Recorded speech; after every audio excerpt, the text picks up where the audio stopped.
Good deal. Well, I think we have a pretty stable number here, but more folks will join as needed. But again, welcome to our Lift Academy Learning Circle focused on how to increase staff stability.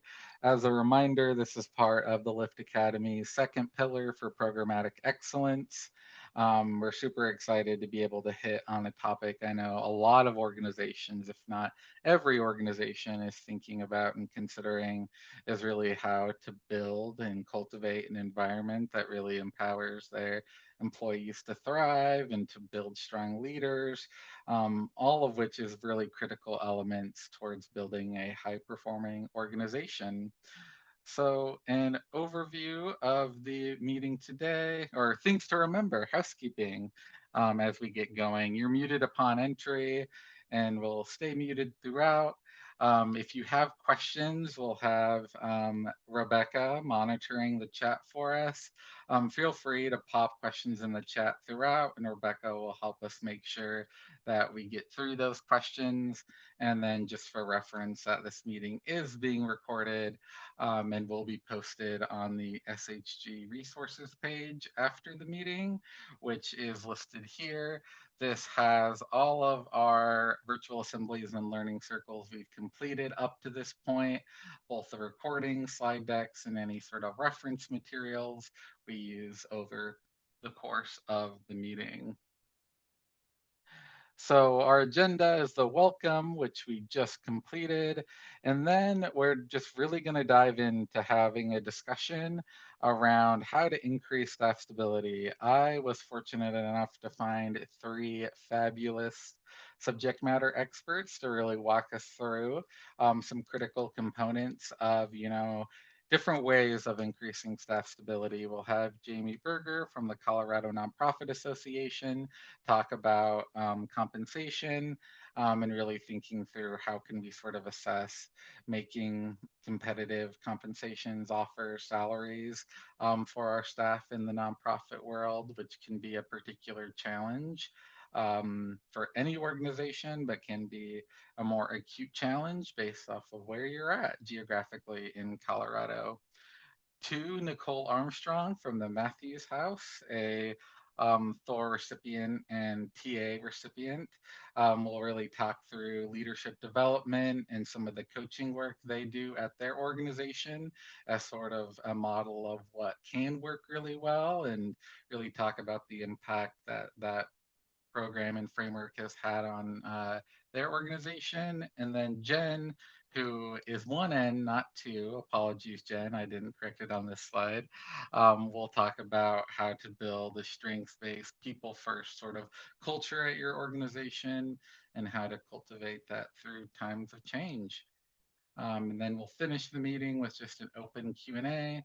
So you can either ask questions in the chat or you can wait till the end of the presentations and we'll have that opportunity to ask our subject matter experts questions along the way. So definitely appreciate everyone for joining and we'll dive in. So I'll pass the baton over to James. Great, thank you. Hi, everyone. I'm Jamie Berger. Happy to be here with you. I am the Director of Programs at the Colorado Nonprofit Association. And yeah, I'm really excited to join you all and share a little bit more about what we do and importantly, the salaries and benefits survey that we offer. So let's go ahead and we'll talk about a little bit about the Colorado Nonprofit Association in case of folks don't know. Um, we are a membership organization that is statewide and we exist to strengthen Colorado's nonprofit sector. We do this through education, connection, and advocacy, like you can see on the screen. And I am not going to read all these bullet points to you. I know you're going to get these slides in um, in the back end of this. But I want to call out the fact that most people know us as the job board people, right? Like most people know Colorado Nonprofit Association for that job board. We get over 117,000 hits a month on the job board. And so I think we've probably been a great source for many people finding their nonprofit jobs here in the state. But we are much more than that. We do professional development, we do leadership training, research like our salaries and benefits report and our economic impact report, and we advocate on behalf of nonprofits at the state and federal level. So we're really doing a lot on behalf of the sector. And at our core, our goal is simple. We want to help nonprofits build strong, sustainable organizations where your missions and your people are going to be able to thrive. So just gotta give a shout out to the Nonprofit Association. I really love what we're able to offer to folks. Um, so the thing that I wanted to really highlight is why this report matters, both the economic impact report and importantly the salaries and benefits report. As you can see, there's over 34,000 nonprofits existing in Colorado, and we generate $62 billion in total economic impact. Um, that's a lot of jobs, that's a lot of money, and it is, we employ more people than agriculture, mining, and information industries combined. So we are economically significant to Colorado. And for every $1 million spent, nonprofits create five jobs, direct jobs and two indirect jobs. So, we know that there's a lot of important data that we can highlight regarding this. Something I want to mention is that our sector is becoming more specialized, more credentialed, and more sophisticated every year.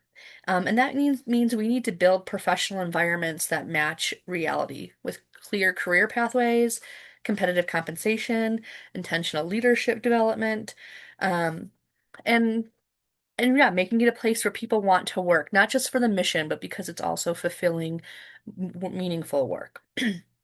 So, um, why this report matters. We have a lot of reasons why we think it's important. I want to really highlight that it supports informed budgeting and strategic financial planning for your organization, helps with that talent attraction and retention by providing insight into what your competitors and peers are offering. We're going to dive into a few statistics on the back end of the salaries and benefits report, but really, I want to call out that people are not leaving nonprofits because they don't believe in the work, right? Like, I think we all know that like it is a labor of love to some regard, but it doesn't have to be just that. People are leaving because they don't see pathways to grow or advance or sustain life in the sector, and retention is not just a competition issue, but it is an organizational sustainability issue, and having competitive salaries and benefits is something that can help offset that. So if you can go to the next slide. I just want to call out a few things here. For this 2025 survey, the salaries and benefits survey is deployed every other year. So we collect the data in the spring of odd years and we release the report in the fall of the odd year. This most recent survey has salary data around on over 80 nonprofit positions. You can look at it by budget, you can look at it by service and region, a lot of detailed information for executive directors, and also some information around benefits and other compensation, so other ways that folks are being creative with how they're supporting their staff at their organizations. Go to our next slide. Great. And something that I'm really excited about that we can brag on for this last report is that we had an increase of almost 100 over 100 organizations, and we are reflecting almost 18,000 jobs in the 2025 report. We collected on two-thirds of the Colorado counties, and expanded some information we collected around positions and internship questions. And for those of you who have used the report in the past, you know that it used to be a PDF that we would email to you. There is now an interactive dashboard that you can go click around and sort of drill in a little bit differently. And there's a really easy one-click button if you want to download that report too to share it with your board or other members of your team. So I wanted to highlight a couple of fun stats. I'm not going to give away the whole report here, but 60% of nonprofits have a plan to develop talent within their organization. That is an incredible tool to use for retaining high quality staff members, that they know that there is a way for them to continue to build and grow their skills. 40% of nonprofits allow 1 to 2 days of remote work, where I think it's 14, sorry that the formatting got a little funny there. 14% do not allow any remote work at their organization. So if you're looking at, is this something that we should explore and what are other folks doing? some really interesting data around remote, flex, hybrid work environments. We can go to the next slide. In 2025, 83% of nonprofits were planning to grant a salary increase. So that's huge. It's really great for staff retention or staff morale. But we also know that 74% of nonprofits had staff leave in the last 12 months. And some of those reasons are career advancement or changing fields, but we also know that salary and wages is a factor that contributed to the turnover at their organizations.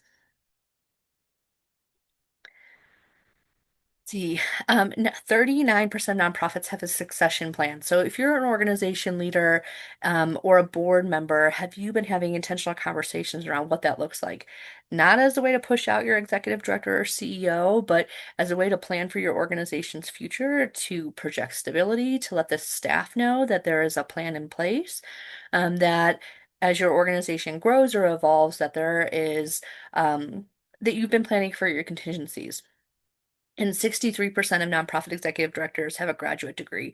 I think this really stands out to me as something as I think about the increasing professionalization of the field, that this isn't just a labor of love that volunteers are doing, right? It is something that people are seeking out. Nonprofits employ therapists and highly credentialed specialists and people with all different levels of really deep knowledge. And I think having great information on salaries and benefits helps reflect that increasing professionalization.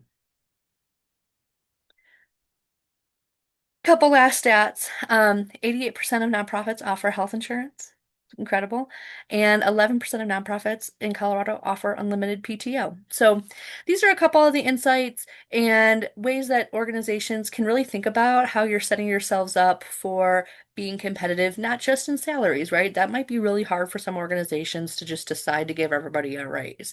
But can you think about other ways to be creative with your benefits? Can you offer a pet-friendly workplace where folks can bring their companion animals into the office? Or is it that you want to create different ways of doing professional development, like an opt-in book club for your organization? Those are some of the fun insights that I think you can find in our salaries and benefits report. And I'm not trying to sell the salaries and benefits report to you, but I have spent a long time looking at the data and recruiting participants and building out this report, and we are really proud of all the information that you can find in it. So just love to brag about some of the things you can find in there, in addition to those 83 positions that you can find specific salary information on. I think I have one more slide here. Great. Um, if you are curious about member benefits with the Colorado Nonprofit Association, I just want to give a quick highlight that your membership is based on organization. The dues are based on your organization's budget size. And those benefits extend to your entire staff and your entire board. So if you're maybe a smaller organization and you're thinking, is this a right fit for me? We do upwards of 100 virtual trainings per year. We offer 4 conferences, and your membership gives you discounts to things like the salary and benefit survey. It's a half off on the purchase price if you're a member.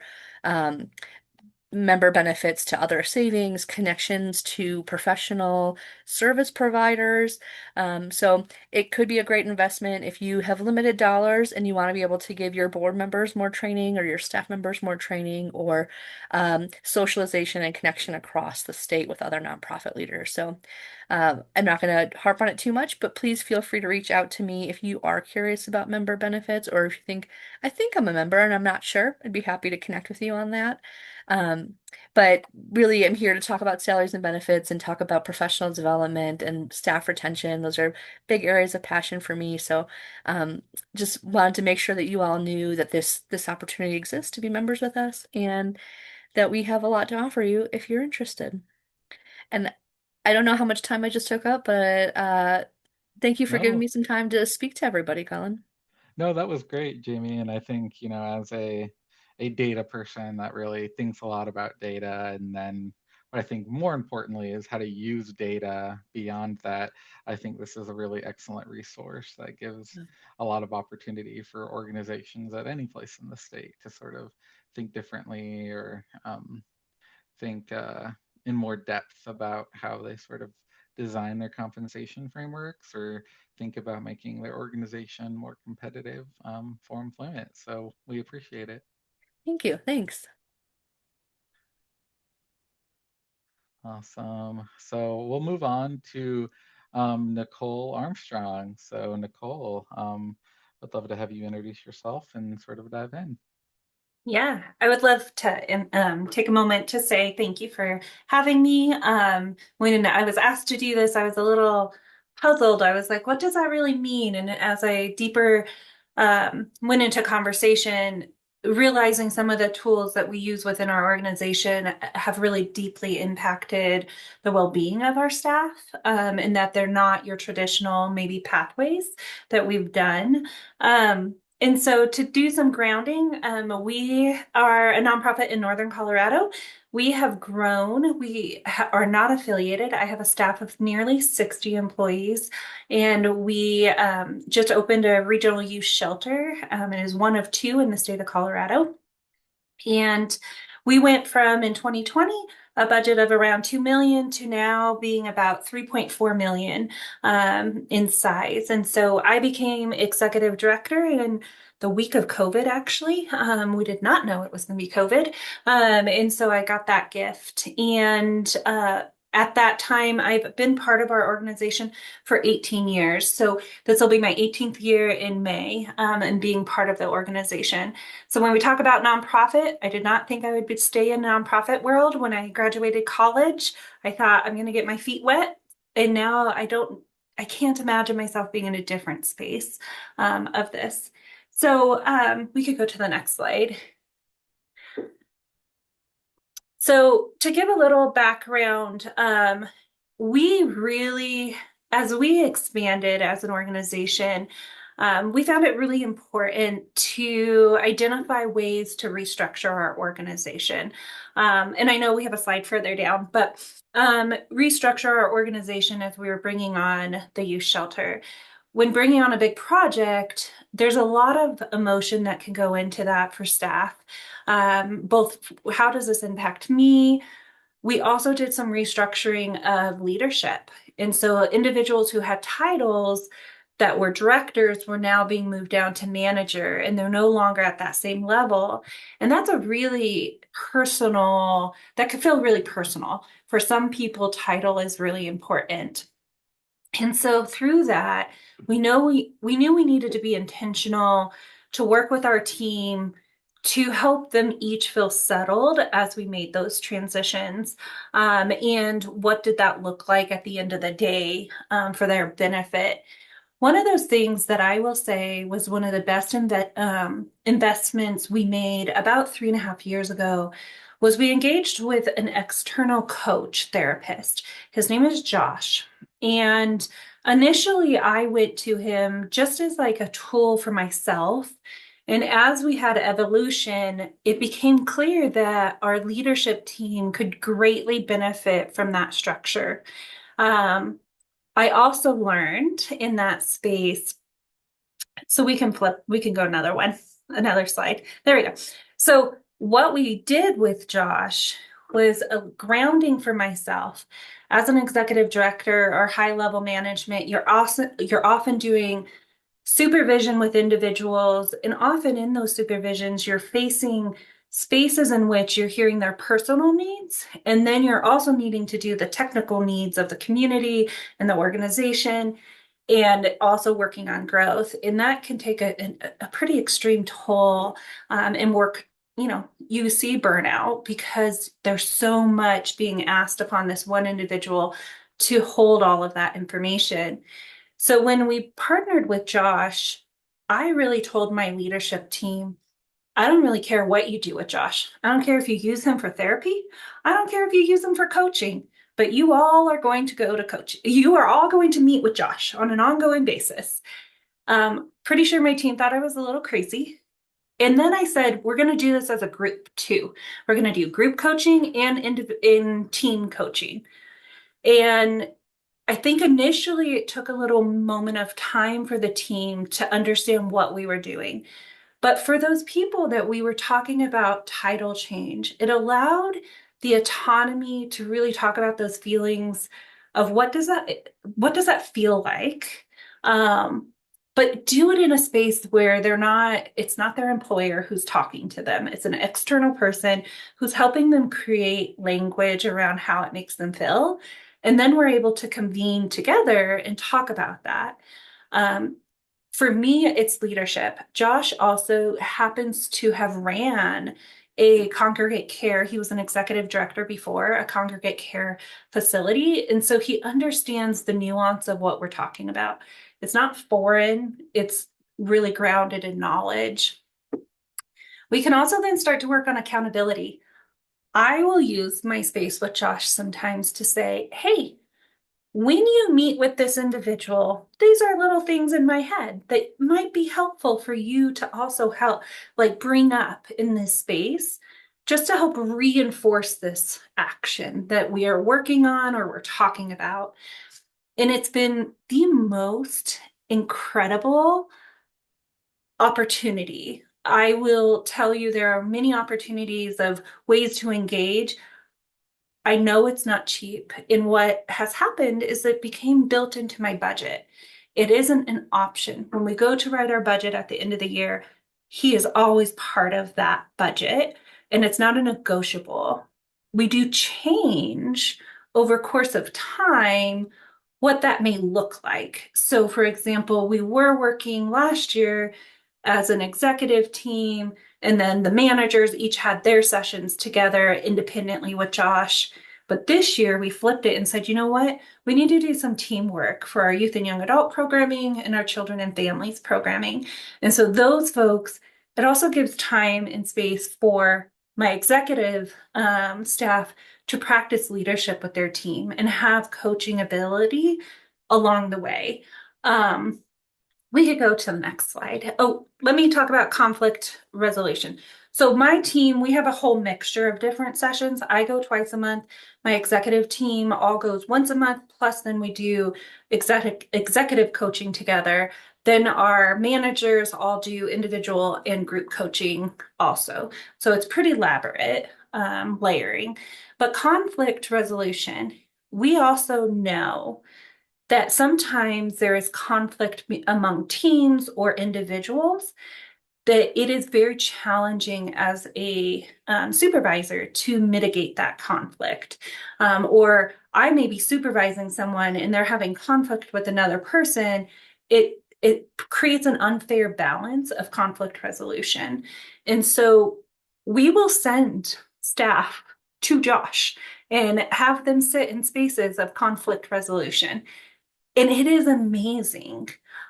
We also use Josh as if there are spaces of trauma or that they're needing additional support.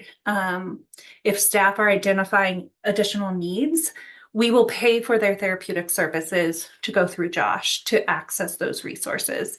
And it's vital that that person not be part of my team and not part of my organization, because it allows that, again, that autonomy and privacy that needs to occur in that space.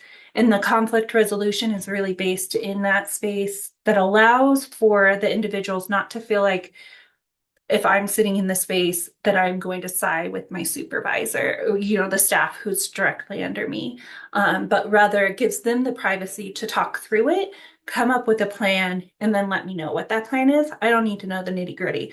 I don't need the details. I need to know and feel safe that Josh feels like the process is moving forward. We could go to the next slide. I might have gone off topic. But in general, this really outlines kind of what it creates for my team. And I will tell you, my team will tell you now, they look forward to it.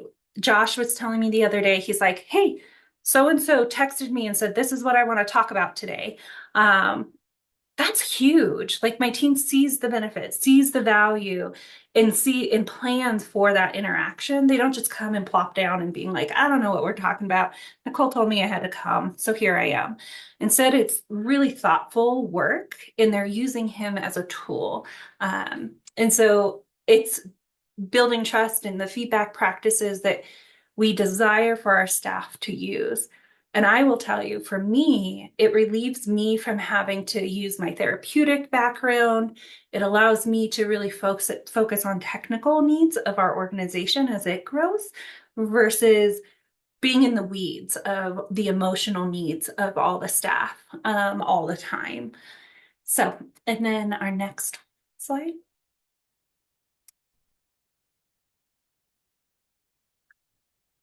So, as I talked about, this is kind of that navigation of organizational change. It will be, I will tell anyone, it is the catalyst that supported our organization through organizational change.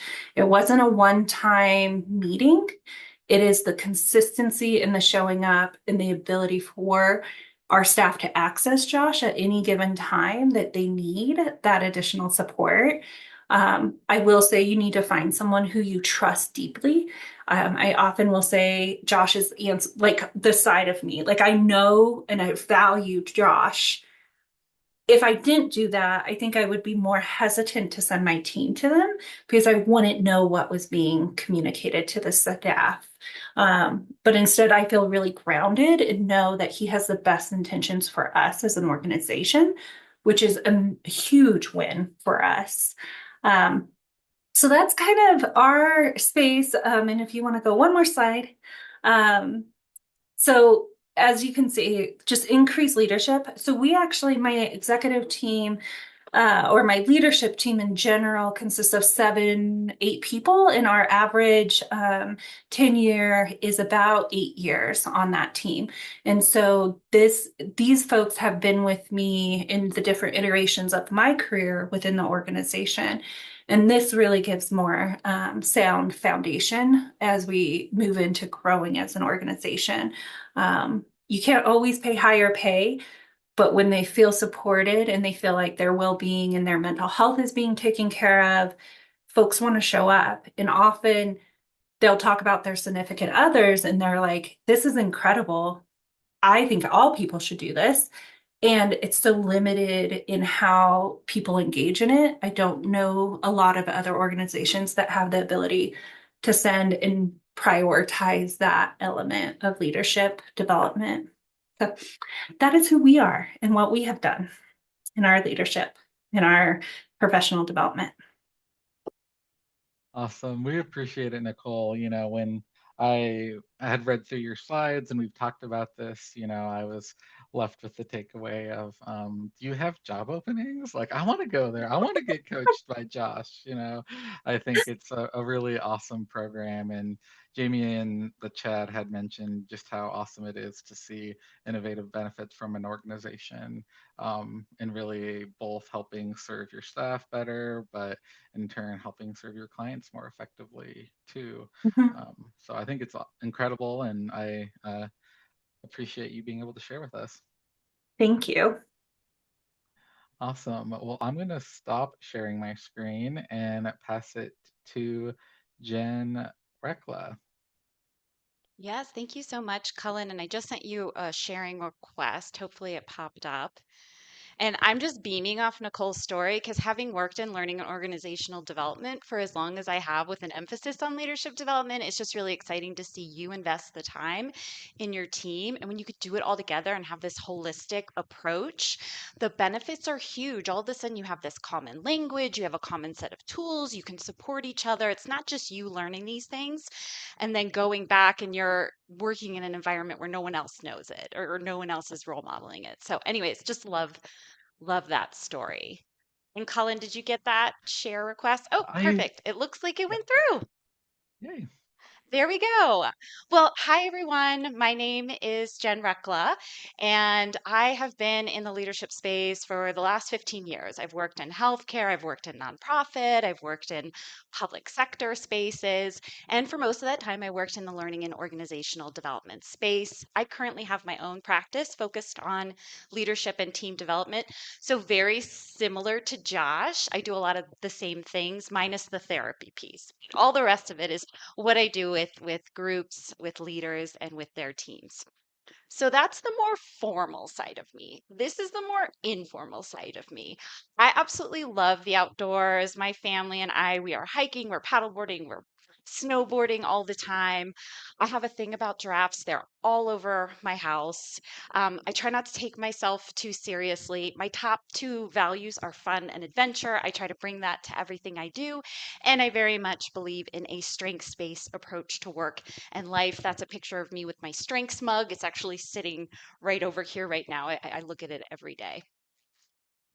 Well, today I wanted to share with you all three keys that I think are really foundational for getting the best out of yourself and your team. This is based on my personal experience when I was leading teams, and I'm also pulling from best practices in leadership, team development, organizational development.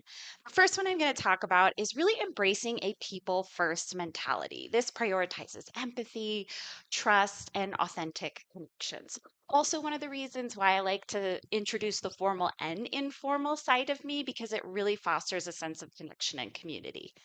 The other thing I'm going to talk about is learning how to cultivate a growth mindset in yourself and on your teams.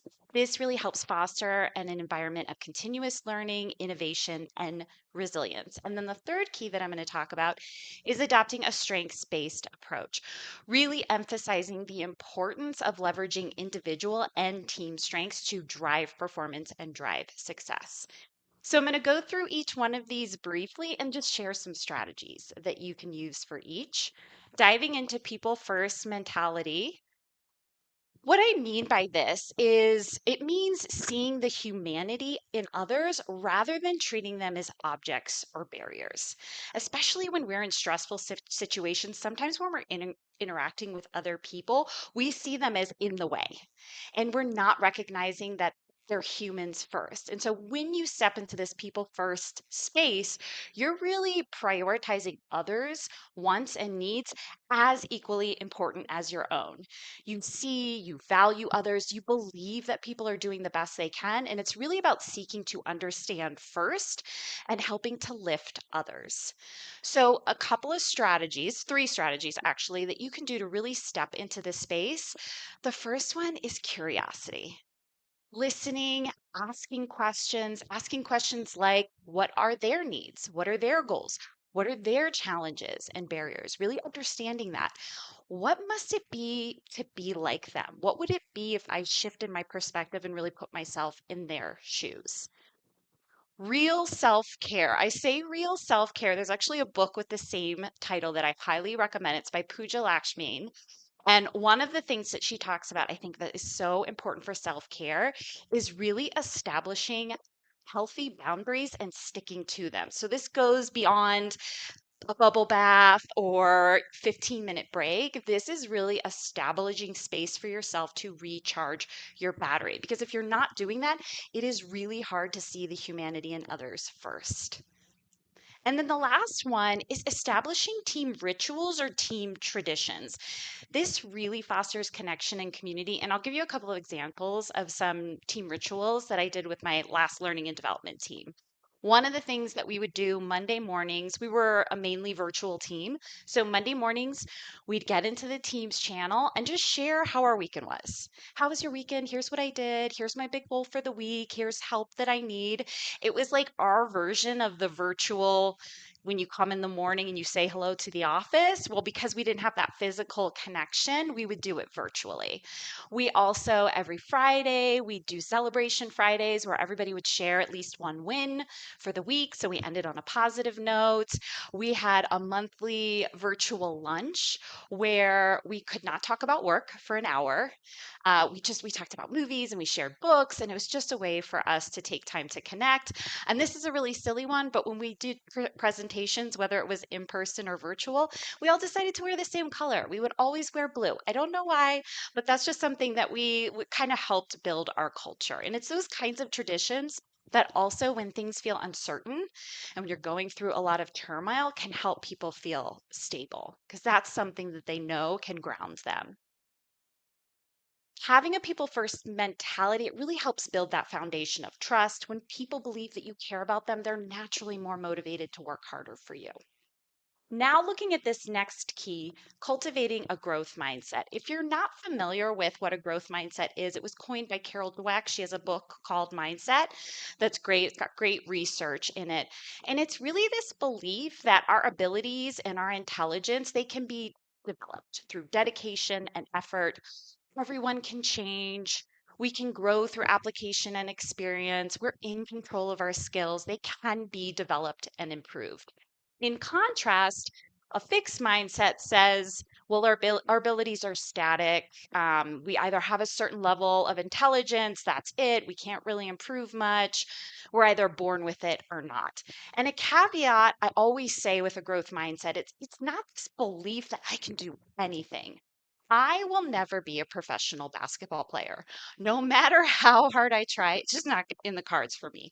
However, if I wanted to get better at basketball through practice and effort, I could get a little bit better. So it's just this idea that I can continuously improve. And when we can lean into more of a growth mindset, it encourages people to explore new ideas, take risks, learn from failure, and really creates this environment where mistakes are viewed as learning. We can grow from this. So there's three strategies that I'm going to suggest you use. The first one is creating space to admit mistakes, share lessons learned, talk about what's not working, and how we're going to do it a little bit differently next time around. The other is to ensure that you are constantly giving feedback and you're asking for feedback on a regular basis. And when I say asking for feedback, it goes beyond the standard, do you have any feedback for me? Getting really specific, saying things like, are there things I could do more of? Are there things I should be doing less of? Can you think of a time when you felt most supported by me? What did I do well in that situation? Can you think of a time where I didn't support you as much or I missed the mark? And even having some examples for people, because it can be intimidating to give feedback. So if you were to say, here's a spot where I think I might have missed the mark, what do you think? That gives people more permission to be able to give you honest feedback and then appreciating them for that feedback and circling it back on how you're going to use it for the future. So there's really a lot to establishing a healthy culture of feedback. And I would start with just regularly asking for it and have some specific questions. And then the last piece, the role modeling piece, is you're modeling growth, continuous learning, what Nicole was talking about, having Josh come in and support the team. I imagine everyone's aware of that, right? She's giving access to a lot of people in the organization, and it is starting at the top. They are role modeling that learning. Even taking some of this information, sharing it back with your teams to say, hey, I'm learning, I'm continuously learning, and here are ways that I'm doing it. It encourages other people to do the same. And then the last key that I wanted to talk about was adopting a strengths based approach. And this is a quote that always stands out to me. It's from Gallup. And what they found was when leadership doesn't focus on strengths, the odds of an employee being engaged are 9%. When they do focus on strengths, it shoots up to 73%. 73%. And we know based on research from Gallup and tons of other companies out there that when staff is more engaged, they're more productive, higher profits, more presenteeism, and they just overall perform better. And when I'm talking about a strengths based approach, it really means focusing our efforts on the things that we have natural talent with, the things that strengthen us, and really figuring out what are those on my team and what are they in myself. It doesn't mean that we ignore or overlook the things we're not so good at, the things that are more of our weaknesses or our areas of opportunity, but we're not going to put the majority of our efforts for growth towards those areas of opportunity. Rather, we start to reframe our areas of opportunity and say, well, what strengths do I have to help me minimize or overcome these? Or better yet, who on my team can I borrow this talent from? Who can I collaborate with? And we can work together, and that's going to help me overcome the areas that I'm not as great at. And so the three strategies I wanted to share with you around that is first figuring out what our strengths are. There's lots of tools out there. I had my Clifton Strengths mug. That is one tool that you can use to identify your strengths. There's lots of others that are out there. And sometimes I know funds, we just don't have the funds to do it. Spend 2 weeks and mark down what are the things that energize me that strengthened me, the activities, where did I get lost in flow? And then what were the things that were really draining?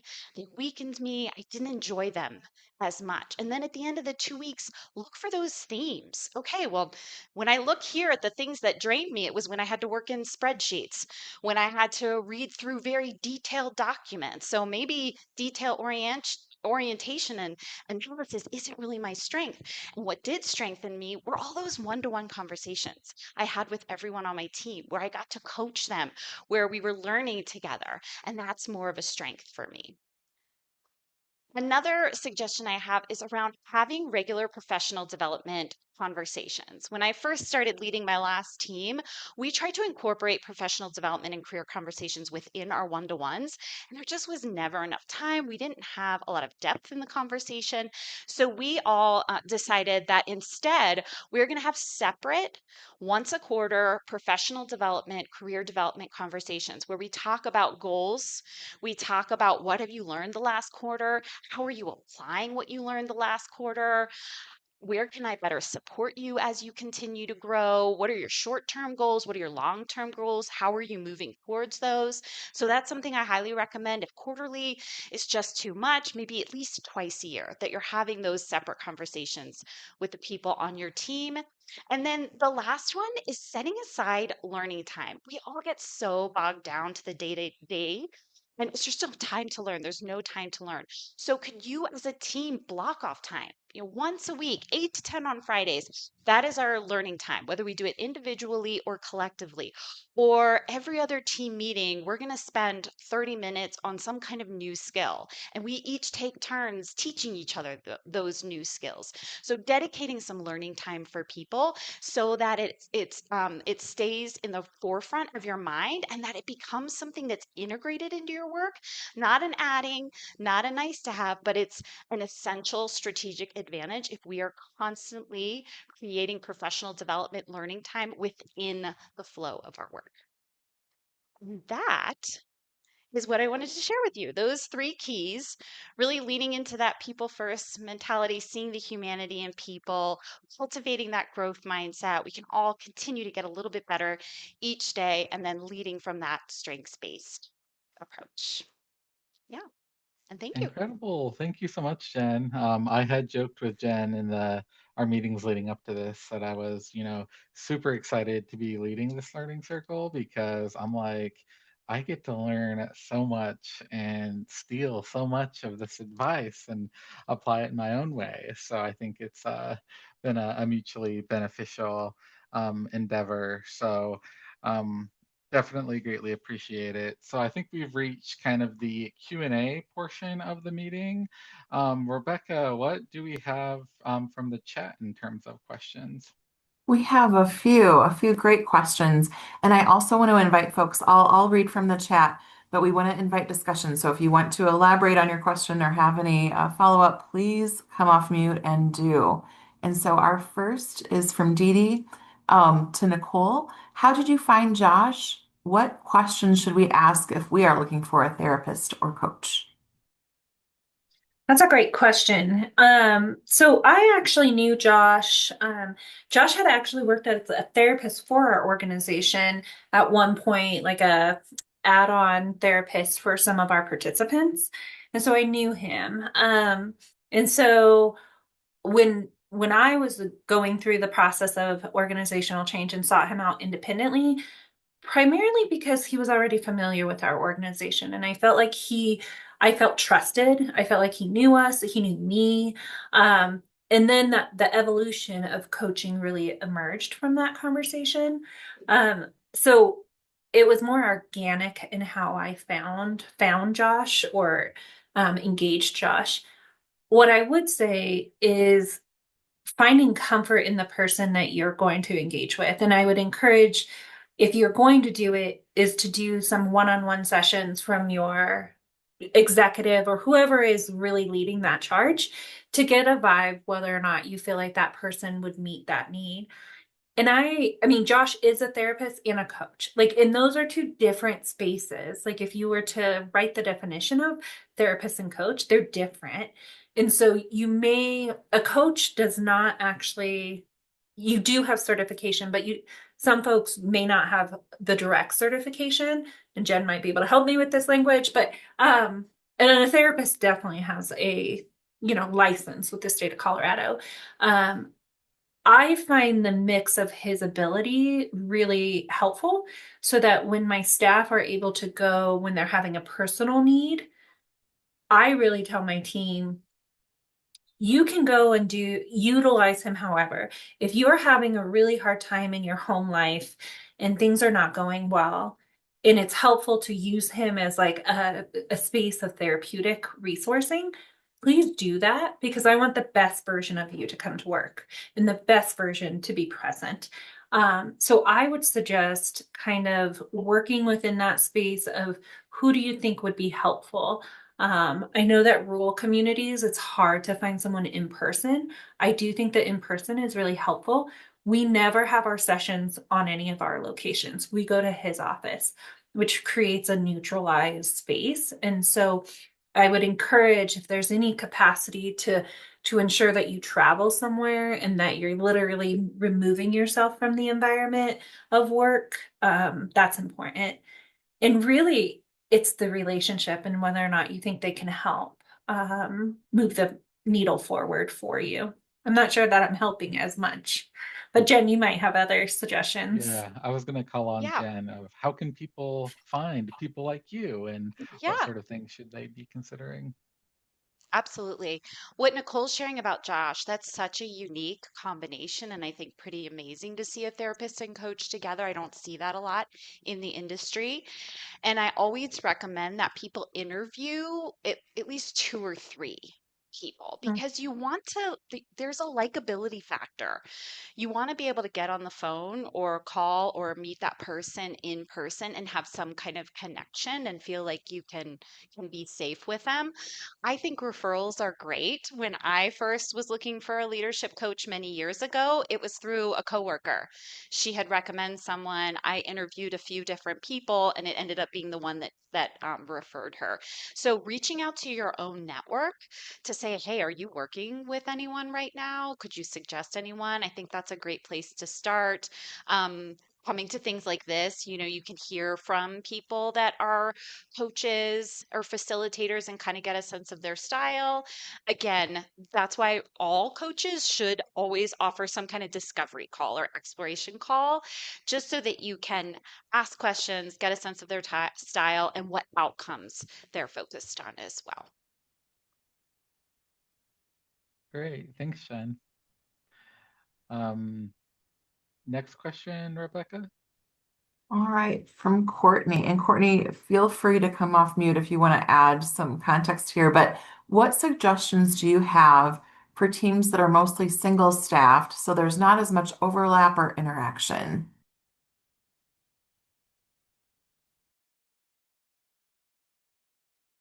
When you ask that question, is it about community connection that you're really looking for them?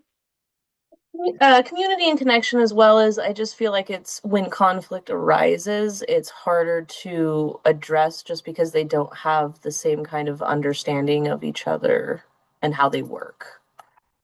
Hmm. And a single staff, I'm trying to understand that. You mean when there's just like a shop of one? Well, so we run a shelter, but it's most of Okay. our shifts are single staff, so there's not the overlap. We have like team meetings, but we don't work with each other per se. Okay, got it. Are there opportunities to bring the group together more? It's hard because we've got people that have other jobs or like our overnight staff, Mm, so asking for that extra is very difficult. yeah, I would say if that's not really feasible, then could there be overlap on shift change? Or is there overlap on shift change so you can at least get one-to-one connection with people? There is that. There Okay, is that, but I feel like that's where the then that's where we see the conflict come up. got it. And what does that conflict look like?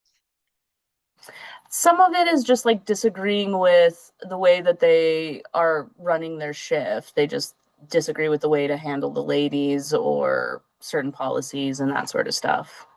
Yeah. And that's hard when you don't have some kind of interaction where everybody can get together and kind of get on the same page.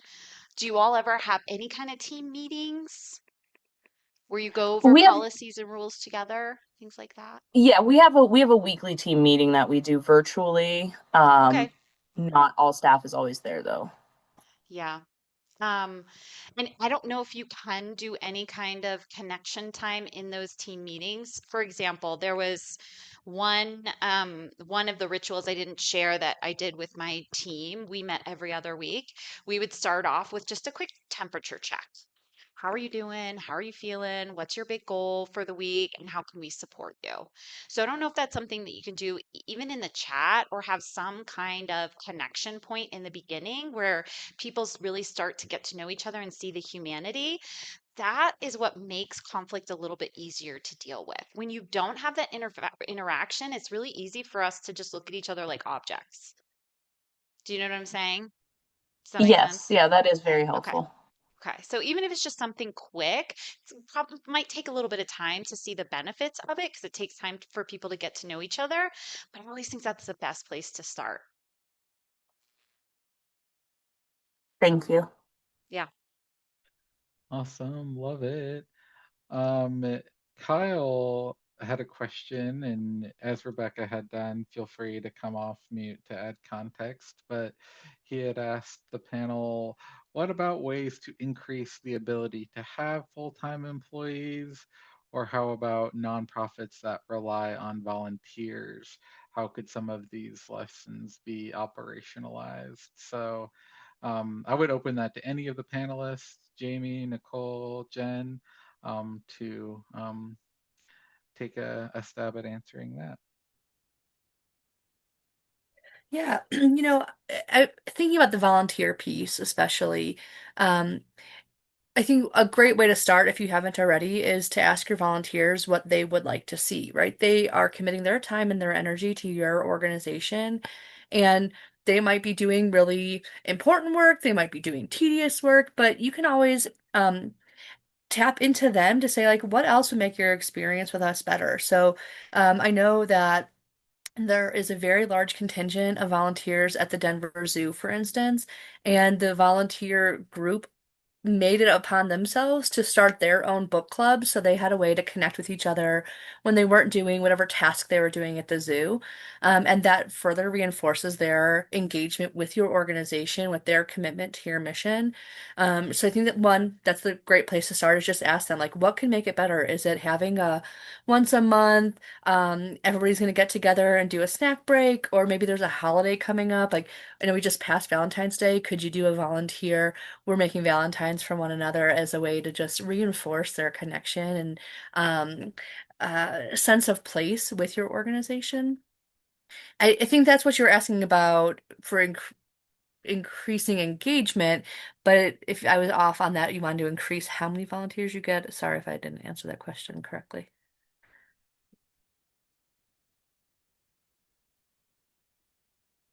I can add a little. I don't know if this helps as well. I volunteer for a nonprofit board, and we've really been trying to increase the amount of people that want to volunteer for activities and in our board. And we've seen it. I think our board now is 15 people. And when I first started with the chapter, it was more like 6 or 7. So things that we've really focused on with the recruitment relationships. I mean, really, really connecting with people, building those one-to-one relationships and figuring out what people's strengths are. Like what's energizing for people? What really brings people joy? What are they naturally talented at? And then aligning them with that position. For example, there was someone who used to work for me, and I knew she went to school for communications, and we had an opening for a VP of communications on our board, and she was the first person that I went to and asked her about that, and I really highlighted her how I know communication energizes her, all the communication stuff she had done for our team, and she is on board now. So I'm so excited to have her. So I think highlighting the strengths has really helped. And then we just really try to create opportunities for connection. We have a WhatsApp app group. and we stayed connected on logistics as a board through that. But then I got these glitter shoes and I took a picture of them and I just shared them and said, I know this isn't board related, but just look at these. They make me so happy. So it's just little kind of fun things like that that again build a sense of community with people, which tends to be what people are looking for when they're volunteering. They want community, they want to help, and they want to tap into what they do really well, or even a growth opportunity. So are there opportunities to help develop skills for people, to grow people? That's another way I think that you can increase how many volunteers you get, and then keeping them engaged while they're there. And I would tag into that as Jen's talking about the relationship. I think it really matters who your volunteer coordinator is, and who's bringing that person on. Um, I've experienced where there was an individual who was good at relationships, but she wasn't really visionary in innovation of how to integrate a volunteer into the organization. It was very prescribed of like, this is this. And when we had some transitions occur, our new one, she's incredible at seeing opportunities in ways for individuals to engage and become part of our culture and part of who we are. For example, the other day, we needed someone with ServeSafe, which is like a certification, but for our annual event to be able to put some cupcakes out on the table. She was able to say, oh, I know a volunteer who works in this industry who can pick up that and run with it, similar to what Jen's saying, where I don't know that the previous one would have really been able to work through that and see the full picture. And so I think when we talk about engagement, volunteerism is so much around social interaction sometimes for the individual who is volunteering. And so they want to feel a sense of belonging and purpose, not just that they're volunteering and they're around other people, but that they are in the mix and they're part of it. So if you have opportunity to highlight those folks in different ways, or if you have spaces in which they can be invited to community engagement for your organization, that really, for us, has brought a more enriching environment for volunteers and bringing them into, we have to train people in the youth shelter world to bring volunteers into the shelter. You have to have them do training for 20 hours before they can even volunteer in the shelter. And then additionally, they have to be tied to a supervisor, and that supervisor has to connect with them on a monthly basis. It is a really high threshold for an individual to just even walk through the shelter to volunteer. But the reality is if they're able to work through that and be a part of that community and be part of that and have that one-on-one connection, it's huge, ultimately for that individual to feel supported. Excellent. Did that answer your question, Kyle?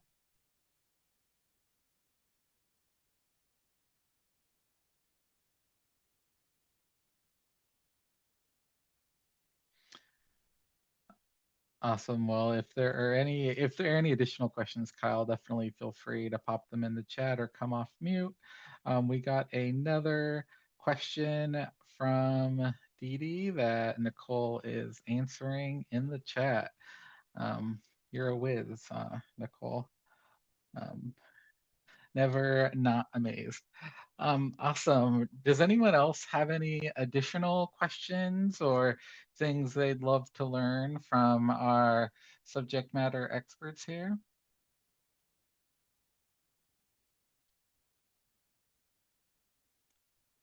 Because if not, we've reached my favorite point in the meeting, which is where I get to ask questions.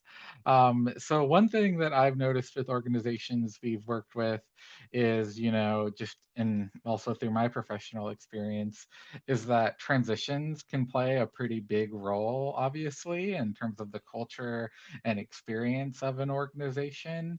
How would you all sort of advise a new leader or an organization that does have a lot of transitions, i.e., relies on AmeriCorps Vista staff or other volunteers for sort of core functions to be able to really navigate that transition and keep a strong professional development framework or that culture in place? And that can be anyone who feels brave and willing to answer. Yeah, I want to echo what Jen was saying around rituals. And I think thinking back on my career and the places I've been where folks have transitioned in and out, or there's been a lot of organizational change, I think the thing that makes staff feel the most steady is when there are some rituals around those changes, right? They know what to expect in terms of we're going to have it all hands together, so we're going to talk about what this is like, or if there's an opening, this is how we engage our team and filling that vacancy. So I think there's a lot of different ways that you can do it, but having that transparency for your team is the thing that's going to make them feel like they can get through those changes the best. Um, and yeah, just creating different opportunities where folks know what to expect as best they can. I had previously worked in an area that had very seasonal staff, right? So we would basically onboard a bunch of people at the beginning of a school year, we'd offboard them at the end of a school year. And so for me, knowing that that was part of my cadence and like what to expect helped me really navigate that as the leader. But it also helped our teams really understand how they were going to go through the life cycle of being in our organization in a way that made them feel confident. It made them feel like they could pick up quickly, and really just be successful maintaining their day to day, knowing that there were other things that were changing around them.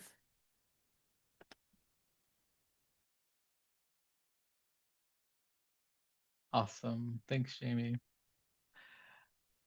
Another question I have, which similarly can be to anyone on the panel, would be if you were an organization that to this point has identified a need to start developing a leadership pipeline, or you really want to invest in leadership development as an organization, it's a strategic priority. What would be one piece of advice you'd give, or one strategy that you would recommend they start with as a starting point for that strategic initiative to increase the leadership pipeline and really build a leadership development framework? It's hard to pick one thing. There's two things that are coming to mind. One of them is what are you trying to measure? What are you trying to accomplish by doing this? And how are you measuring the success of your leaders now? So, if you're not, which most people are not, figuring out how you're going to measure that because you want to understand where you are currently to see if the interventions you put into place actually move the needle. So, metrics are going to be important for figuring out and then doing an analysis. Once you've established where are we currently and where do we want to be, what's preventing us from there? What are the bright spots? Where do we have strong leaders? Where are we doing really well? Where are the areas where there are opportunities? And what are the themes I'm hearing? So I know when I started working with my last organization, that's the first thing I did. I just really spent those first 60, 90 days getting a sense of current state, figuring out what metrics are in place, what do we need to add, what do those metrics look like, what are our goals, and then talking to people, reaching out to senior leaders, sitting down with them one to one, and understanding what's going well. What are your goals? What are your strategic priorities? What gaps do you see? And then looking collectively more at the leaders too, doing surveys and things like that. So just gathering as much information as you can to understand what are the themes I'm hearing. And based on those themes, what's going to really move the needle on these metrics that we're trying to drive. I would say one of the things that it's hard to build pipeline with individuals, and especially if there's limitation, like as I described, like my leadership team has a lot of stability. And so like building out capacity for others can be a barrier for our organization. What I will share is that this year I've really committed to being a teacher. So there's so much knowledge that I hold, A, for my tenure in the organization, but B, as an executive director, that some of that knowledge needs to be imparted and given to my executive team and given to my leadership team. Um, And for me, in an indirect way, is a little bit of a test to see, like, are they able to grab onto that information and understand that information? So that if my board of directors was to ask me, what is a succession plan? Do you have someone internally? I'm going to be looking at how did they respond to additional knowledge given to them? Or did they take that information and move forward with it? So not to be like sly and on the back end of like, I'm testing you and you don't know that I'm testing you, but more of, is this, do they have the capacity to grow in this way? Because oftentimes we sometimes ask people like, do you want to grow? And they really, their threshold has been met, and yet they feel obligated to say, yes, I want to grow, because that is a norm in our community, in the world that we live in, is that you always want to move up usually. And so that's just been a space where I've sat back and really taken on, I'm going to teach you. I'm going to do teaching. I'm going to spend time teaching this year.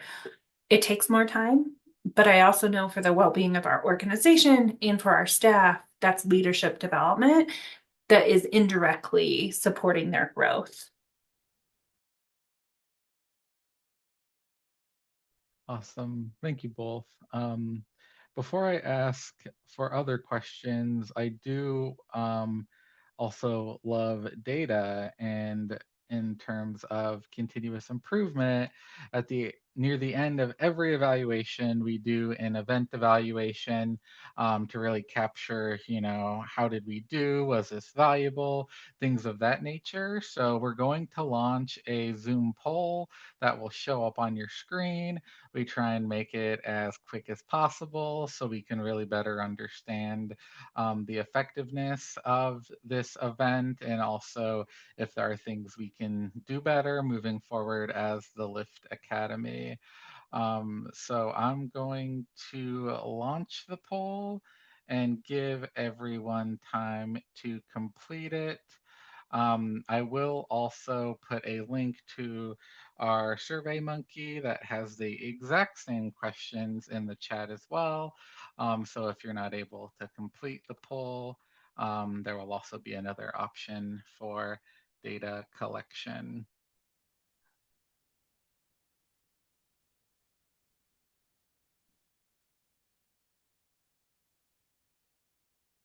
And you will also have the opportunity to win a $5 Starbucks gift card for completing the survey. We always will look at who has completed it and give that out after the event. So just a thank you for you all to be able to give us feedback. It's always an opportunity for us to really think differently about how we approach these meetings and reach our goal of really designing an engaging curriculum that really adds value to your organization. Um, and we always try and take that feedback seriously and operationalize things moving forward.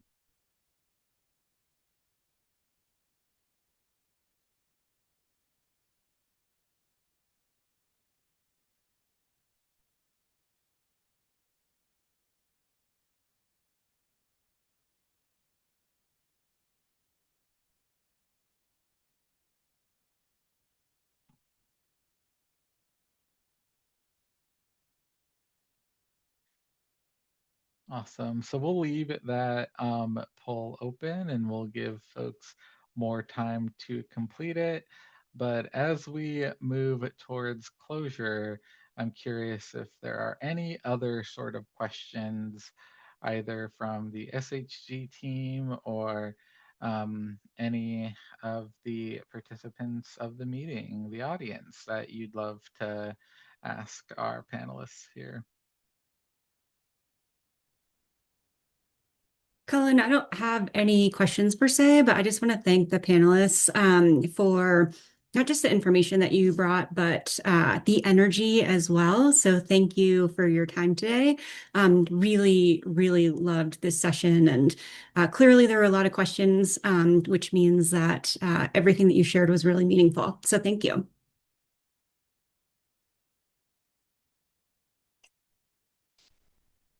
Awesome. Well, I definitely appreciate Nicole, Jen, and Jamie for being able to attend. You know, when I was identified as the lead for this meeting, I was a little nervous, but a great piece of advice is always find people who are much smarter than you and engaging than you to come and really demonstrate their expertise, because it's always a really great opportunity to learn more and continue to grow. And I appreciate everyone for attending. And as always, we'll post the recording to the event on our resources page, and we will send out follow up from the meeting as needed. But once again, appreciate the time, and hope everyone found value in the meeting.